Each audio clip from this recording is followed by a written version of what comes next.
Alex Michael, welcome back to Acquiring Minds. Thanks, Will. It's awesome to be back, virtually and existentially. Well, it was an existential year ago that we talked. You had acquired an Amazon FBA business in February 2022 called Wallaroo. The hero product of Wallaroo is a leather wallet that sticks to the back of your phone. And a lot has happened in e-commerce and consumer spending since we spoke. And of course, you have now been in the business for 15 months instead of just those 3.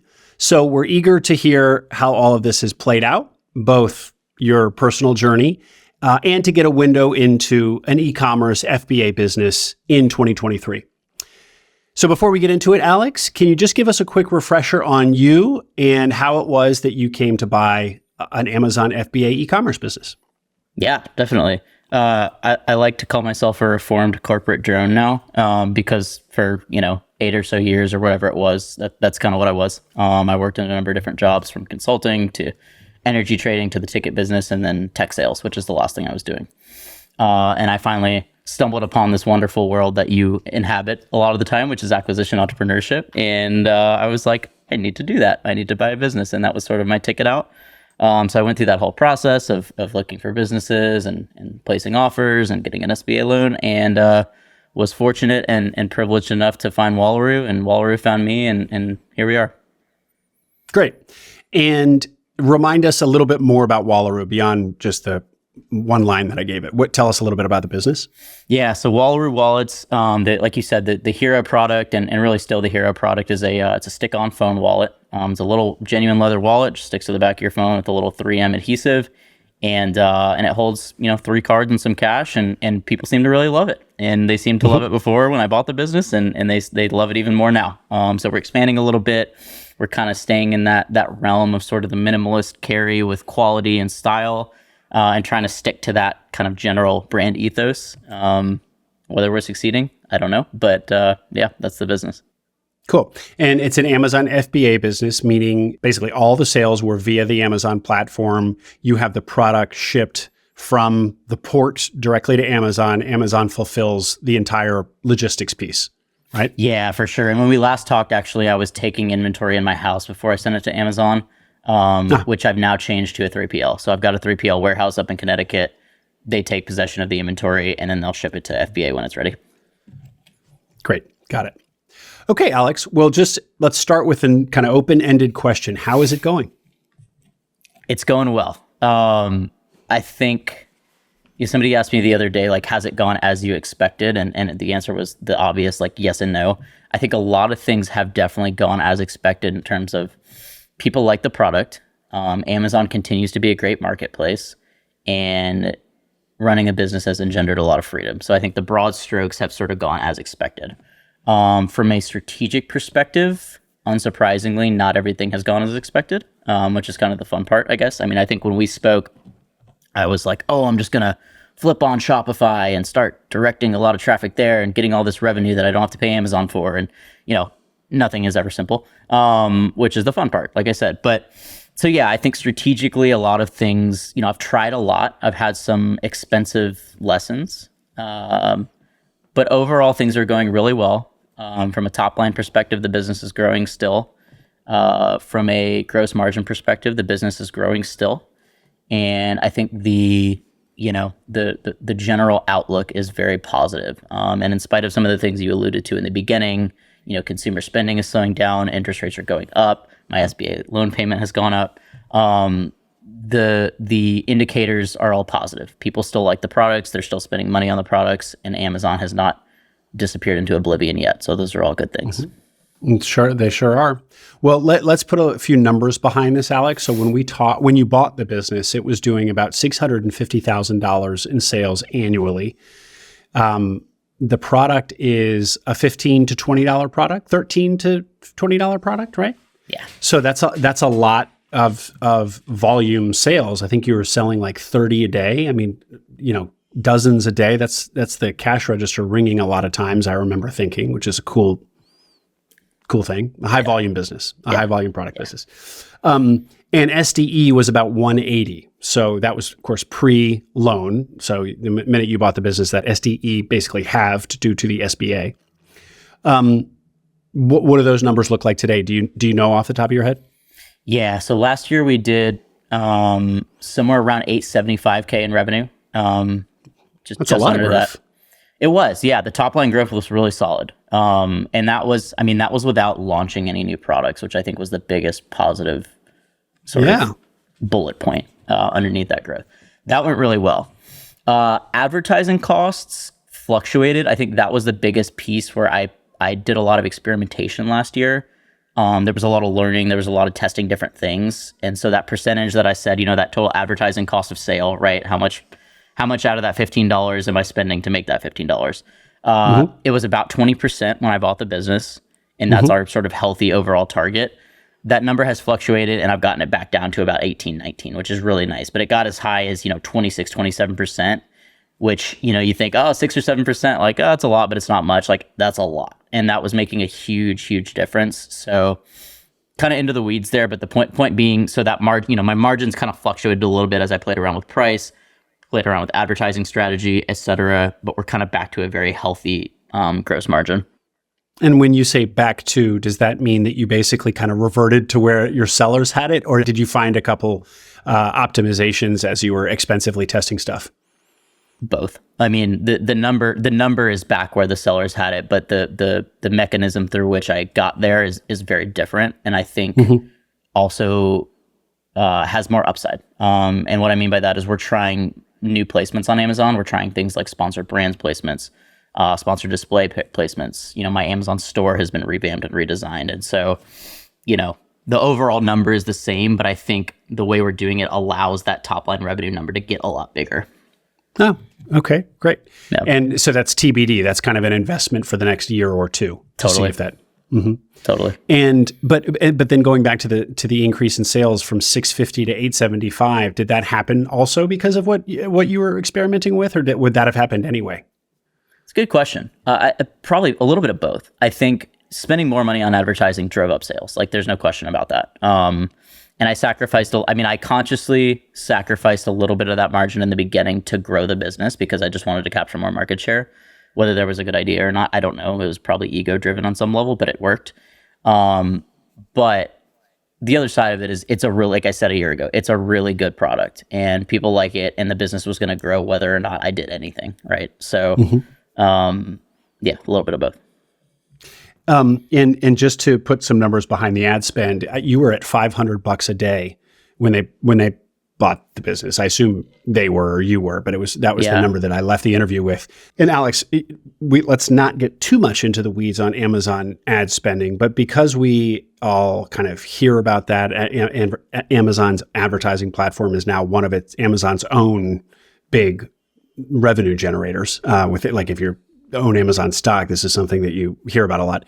But just give us a picture of it, just in brief. Is it really complicated? I mean, it sounds like it's become like Google AdWords over the years has become an increasingly complex product. What's it look like to a total outsider? Give us a 60-second tutorial. Yeah, the caveat to this is I have like a very cursory understanding of it, and that's sort of intentional. So when I talked about all these different experiments I did, I started with something called Perpetuo, which I might have mentioned in our last episode. That was an automated software to do Amazon PPC. I saw some issues with that without getting too deep into it.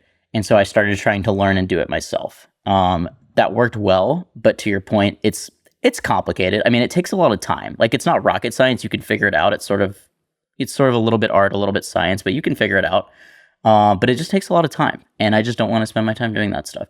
So I ended up going through various agencies and hired an agency to do it. And so I pay them about $2,000 a month now. But to answer your question, like, again, it's not the most complicated thing in the world, but it can become a huge time suck, and it's very sort of mechanical and methodical and stuff I don't really find interesting. Okay, fair enough. And just circling back to the numbers, and then we'll move on a little bit. Your SDE. Now, given where sales grew to, but also the increase in ad spend, and then you kind of leveled back out at 17, 18%. What's your SDE look like today? And with the increased rate on your SBA loan. What's SDA look like today for people to understand? That's a good question. SDE. SDE, yeah. Yeah, it has so many acronyms. I don't know. And the reason I don't know is because I've had a lot of these little experiments and these little projects where I'm investing. So here's an example, right? Like I've totally revamped I did a brand guide, changed my logo a little bit, revamped some of the listings. And so those are things that cost a fair amount of money in the front end. I think they will return something well in the back end. There are signs that that's happening, but maybe not. And so my SDE, like technically my SDE probably looks terrible right now because I spent a lot of money on, just investing back into the business this year. But the reason I brought up like gross margin, for instance, is it's about the same in terms of like what they call the contribution margin. And contribution margin is just like, it's essentially net margin before, things like reinvesting into revamping your listings, et cetera, et cetera. Yeah, short answer is I'm not really sure. My loan payment has gone up to about $9,200 per month, up from $7,300. So that's substantial. But revenue's growing, right? And so there's more money to play with. I'm launching new products. That's a lot of upfront investment. I'm figuring out the cadence of inventory ordering, and I still have not figured that out. The whole cash flow equation, which I'm not great at yet. So yeah, I wish I had a better answer for you. I don't know. well, here's a kind of a litmus test. I think you were within days of giving notice to your job to your last W-2 when we spoke. That did happen. I saw on social media. So you have been solely or gainfully employed by this ever since. So whatever your SDE is, it's paying your personal bills. It is paying the bills. Okay, Alex, a couple things just to kind of circle back. You've already touched on a few of these. You just mentioned the quality of the product. And one thing it took me many, many interviews to ask about people, their diligence when buying a product business or a service business is how do you know if the actual deliverable of whatever it is the business that you're acquiring delivers is good? So, how do you know if you're going to buy a landscaping business that your team is good or versus they're just doing shoddy work? I mean, everything might check out, and then you buy the business day one, you find out that like your team is crappy, or the services you deliver is crappy. Same could happen with the product if you didn't diligence it properly. But I suspect a lot of people don't. Did you diligence it? And now that you've found that, now that you definitely know as owner of the business that the quality of the product is high, was that, was that because you diligenced it, or did you just get lucky? Yes. I think it's interesting because there's kind of a question behind your question about buying a business in general and diligencing a business in general, which is like, at what point have you done enough diligence and figured out, is this a good business? Is it a good product, et cetera? And it's such an interesting question, and I don't know the answer to either one necessarily, but what I relied upon a lot in my search and in my diligence was finding like what I believe to be reliable proxies. And what I mean by that is like, so for instance, I told you I went through Quiet Light Brokerage. Quiet Light is a very reputable online business brokerage. There are tons of online business brokerages. A lot of them suck. And that was my first proxy for like, okay, this is a first level of filtration, right? Is that foolproof? Obviously not. But the reason I bring all that up is because I think with the product, my proxy was, this has, 3,500 reviews it had at the time. And just go and read through all those. Like, if it had 7 good ones, okay, fine. Who knows, right? A lot of people were really happy with this thing. Then obviously I bought it, played with it myself, gave it to my parents, all this stuff. But I think it's just about finding reliable proxies. And I think that's true for life as well. Like you can think yourself to death about anything. But I think at a certain point, you've got to like find a reliable mechanism through which to assess something and trust that, and then make a decision. Anyway, that is so well put. Absolutely, a lot of life can and should be lived by proxy, but your diligence as well, or to the extent that something can't be diligenced directly, rather than throwing up your hands and giving up and saying, "Well, I hope that works out." Look for a proxy whereby you might be able to diligence the thing indirectly that you're having a hard time diligencing directly. Great. So you had talked about wanting to diversify off Amazon, and I think you've already given us the hint that hasn't played out exactly as you thought. And that is something, so I want to just kind of hear you riff on that, because that is something you'll see in a lot of the listings for e-commerce businesses. It's like, oh, this is only being sold on Amazon. So the opportunity here is to, do Shopify, do your own standalone site. And for people who know that that is not trivial at all. I mean, there's the logistics piece of that, but also just how are you going to drive people to this new Shopify website? I mean, if we could all just flip a switch and get traffic to websites, we'd all be gazillionaires. Yeah. That's hard. So what have you found? Yeah, I found exactly what you just described very well, which is, it's not as easy as flipping on a switch. I think even having come into buying the business with a little bit of Shopify experience, I was still very naive about the level of effort it would take. And so I spent a lot of money and a decent amount of time, in a half-assed attempt to try to do that. And so I dipped my toe into the waters of, spinning up some Facebook ads and redoing the website. And the website looked good and the ads were probably fine. But I was so half in, half out in that effort that it was just a money suck, right? So I talked about expensive lessons, that was an expensive lesson. And the lesson was I really needed to focus time and attention and money on doing it.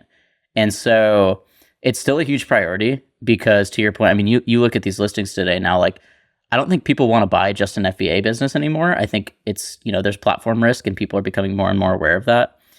And so I still am very focused on making this happen, but it's more now I know I need time, or I need to be able to hire somebody that has time. I need capital, and it needs to be a very serious, intentional effort. So there will be more forays into that, but it's going to look a little bit different, I guess. Yeah. Yeah. And then you just have to ask yourself about opportunity cost, because the additional $1,000 you put into your Shopify effort, maybe that could just go into something else, doing something else on the Amazon platform to juice sales there. Exactly. Time or money better spent. Yeah. Exactly. Well, and I'm glad you brought that up, because that's the piece I actually just missed in my response, which is that was what I learned early on too, is I have this great Amazon business and I can just throw more money on that fire and it's going to grow, right? That, there's lower hanging fruit within the Amazon side of things. And that wasn't as clear to me as it is now. I think we've been clear, but let's just make this as explicit as possible. If you're shopping for an e-commerce business and it's an FBA business and there's no Shopify sales to speak of or anything off Amazon, really don't treat that as something easy to do. It's almost a whole other business. I mean, you already have a product, you already have product market fit. You know that the product can be sold to consumers if it's already selling successfully on Amazon. You have a supply chain for your product, but it's an entirely new market. So it's Totally. starting from a standstill in a new market. Because remember, if you have an FBA business, you also don't have the emails. You have no contact information for your consumers, the people who are buying off Amazon. Amazon is extremely frustratingly stingy about that. I think there are workarounds, but you really can't even directly communicate with your Amazon customers to somehow funnel them off or at least get feedback from them or whatever. Of course, you can always be reading your own reviews. There are ways to glean a lot of market intelligence from Amazon, but you don't have any direct contact with the consumer in theory. I just want to point out, it's very clear to me, it was obvious that you were very good at this when we first spoke, but talking to you a year later, for somebody who doesn't own an FBA business, yeah, you are dead on in everything you're saying. And you're bringing up really important details that aren't self-evident when you go through this process. So I think this is really valuable for your listeners. And I just want to give you a little bit of props, because I know you're not going to do it yourself. I appreciate that, Alex. Yeah. I do. Thank you. Yeah. I'll have to decide whether or not I'm going to leave that in. Maybe I will. Fair enough. Okay. Before we're going to move kind of into your personal kind of journey about this, this whole adventure in a minute, but last, kind of in the weeds question about the business itself. You had touched on launching other products. That was something that was definitely a plan of yours a year ago. And you touched on in this interview that you're working on that. So talk a little bit more about that. Yeah, it took me some time. We launched a magnetic version of the phone wallet earlier this year. And so that's up on Amazon now. There's a lot of early momentum, but I think that's partially because we priced it really low to start with. So we'll see how that goes.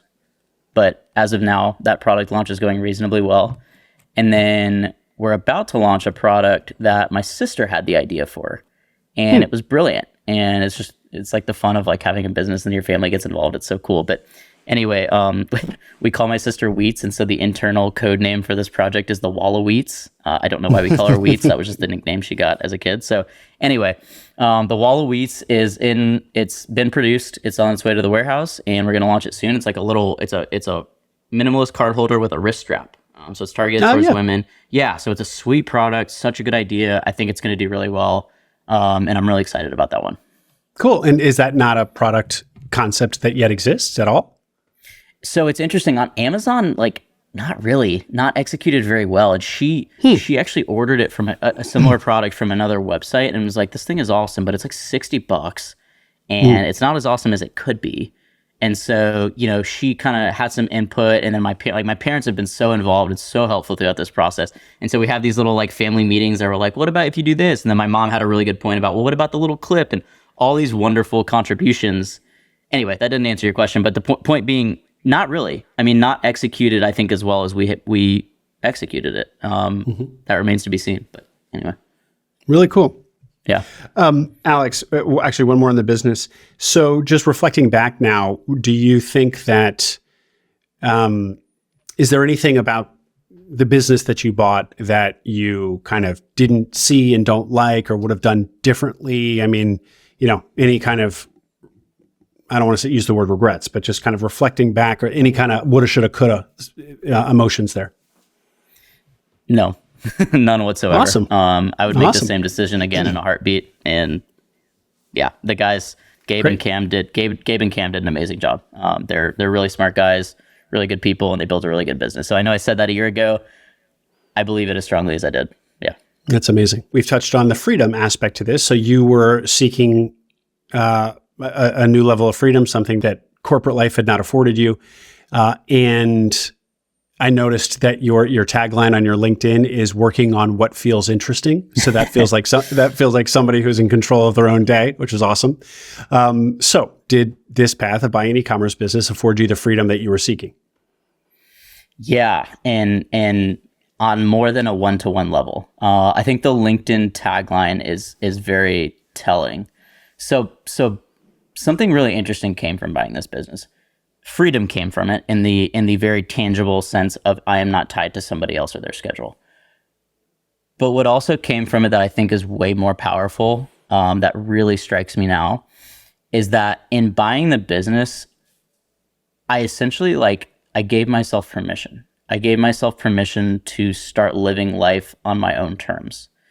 And so that decision, that move was a message to myself that said, you don't have to operate within the cultural constructs, within the narratives that you've accepted from other people, from society, from whatever. So I think it's engendered freedom both in the I have freedom over my time and my schedule, and that's awesome, but also in a deeper sense of I feel more existentially free to pursue things that I feel interesting and put stupid taglines on my LinkedIn and not really give a shit about what the response is going to be. And I think there's something extremely powerful with that. And so since that happened, I found myself saying yes to so many serendipitous things just because I gave myself permission to say yes to whatever I want to say yes to. And it's just crazy. I mean, I have 3 businesses now. I'm working to become a volunteer firefighter. I write a bunch of ramblings on the internet, and maybe people read them, maybe they don't. But I just genuinely really like my life now. And I couldn't imagine saying that even a year ago, honestly. You know, that reminds me of a little insight that I had about life a long time ago, which was when I was graduating college. I had a kind of dorm room business, web thing, small, but enough that it could support me. And I was applying in all kinds of conventional consulting and programming jobs, or going full-time in this business. And I decided to go full-time on that business. And so that set me on a path of basically being self-identifying as an entrepreneur, even though I clearly already was kind of being entrepreneurial by doing this on the side in school. But also my phrase is it set a precedent. And so I set a precedent that this is the decision. These are the types of decisions I make. I make the entrepreneurial decision. I make the decision, the ambiguously, unclear, off the beaten path or whatever decision. And it made making similar decisions like that in the future more natural, more obvious, because I'd already set the precedent that this is who I am. So I often think when there's a big decision looming, because we all kind of like do the pros and cons, the immediate pros and cons, but there are these subtler pros and cons. And one of them is always like, what precedent are you setting by, taking the left fork in the road versus the right? Because there's a little bit of an investment there. It'll likely entrench you in a similar decision the next time that a similar decision comes along. So I like thinking about big decisions in terms of setting precedents as well. So well said. Well, let's get to your writing. I didn't know about the firefighting, but I am one of your audience members, one of your readers, and one of your most. I didn't catch the date. I think it was pretty recent, though. You wrote about productivity. So can you give us the 60 seconds on it? I think with the productivity thing, part of why I wanted to write about it is because usually what gets said about it misses the point. And so essentially what I wrote, I called it the lazy emotional path to productivity. And basically it was like, I don't like my style. I sleep past 11 a.m. all the time. Like, I'm lazy. I don't like to work very much, contrary to the fact that I have 3 businesses. I actually don't work very much. And I'm not a structure guy. So my point that I was writing about wasn't necessarily that is or is not the way to go about, living a productive life, but it was more the fact that like a lot of the stuff that we read about when we read about productivity, like all this, Pomodoro techniques and time boxing and all this crap that people do, like it's just an emotional coping mechanism. Because really, I think a lot of the time we're not productive because we're scared, or we're sad, or we're whatever. Like it's usually an emotional problem. So if it happened actually with Wallaroo for me recently, is I was spending a bunch of time tweaking the listing of my stick-on wallet, which is a product that does tons of revenue already. It's doing really well, and I had already optimized it, so there wasn't much left to be done, but I was still doing it. And finally, I was like, why am I doing this? And I was doing it because I was scared. I was scared about the product launch of the Wallaroo, and I was scared that it was going to fail. And so I didn't work on that because I was scared. So I wasn't being unproductive because I wasn't like blocking my time or whatever. I was being unproductive because I just wasn't dealing with whatever like emotional shit I had. And so anyway, that was sort of the thesis of the essay, was like, your productivity problem probably is not a tactical issue. Yeah. Well, you're a great writer, man. Really, really fun to read your words. So keep at it. And I assume as a writer, you always kind of have the next essay or 2 or 3 concept kicking around. So what can we expect from you in the months ahead? What topics? Oh, that's a good question. My parents, I want to write about their marriage because they are the most different people that I know. Like they're so different, and they have the best marriage of anybody I know. And I want to explore that. And the fun part, one of the things I love about writing too is that like I'll just have a general idea of something, but of a topic, and I'll start writing, and the essay will become something completely different. So like I don't know why it is that they have a great marriage necessarily, but through the writing, I'm gonna have an idea afterwards, and then I'll share that, and then everybody can be like, that's true or that's not true or whatever, and it's fun. I love it. So that's one of them. Last question for you, Alex. We have heard about your freedom and how this has allowed you to open yourself to all kinds of kind of saying yes to a lot of different stuff that you might have felt uncomfortable saying yes to before. The question I like to now ask is, what muscle have you built through this process of buying a business, and what muscle has atrophied? Ooh, that's a good question.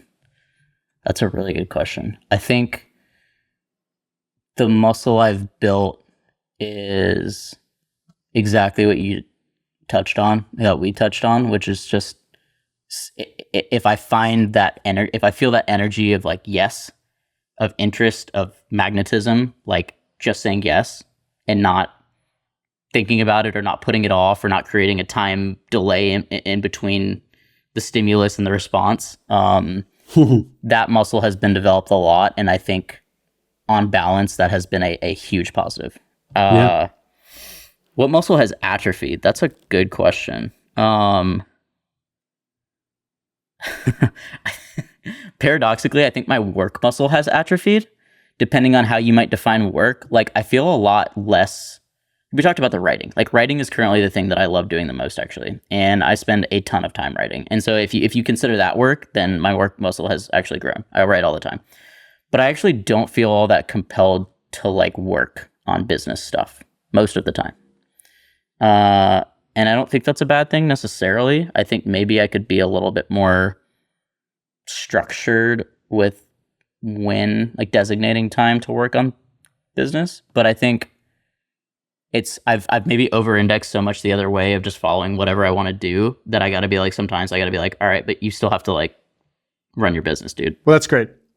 Alex, is there anything about this buying an e-commerce business journey of yours that I didn't ask that you would want to impart to people? Probably not. You ask really good questions. I mean, I think, and you also, it's funny. I've had a lot of conversations with people that have watched the last episode we did. So you obviously have a lot of listeners, and they're all awesome. Like, everybody I've talked to has been awesome. I talked to this guy, Daryl, the other day, and wonderful guy in Houston who's thinking about doing this. And I think, like, I'm so glad, I told you this before we started recording, like, I'm so glad that you're asking about the philosophical side of things, because we can talk about business and tactics and all this stuff all day, but like, at the end of the day, it's like, why are we doing this? Why do we do any of this? Why do you have your podcast? Why do I buy a business? Why do I go pet the dog? Like, I think that's sort of the essence of living is just asking why and maybe approximating what we think the answer might be in that moment. And so, yeah, I think for your listeners, like, as they're thinking about buying a business, like, think about why, and think about, everything within the context of why they're doing what they're doing. Great. Well put. Perfect note to end on. Alex Michael, thank you very much for coming back, sir. Thanks, Will. It's a pleasure. I hope you enjoyed that interview. Make sure you subscribe to the Acquiring Minds channel below. We are now publishing twice a week, so tons of new interviews and stories to come. Stories that will help you along your own path to acquiring a business.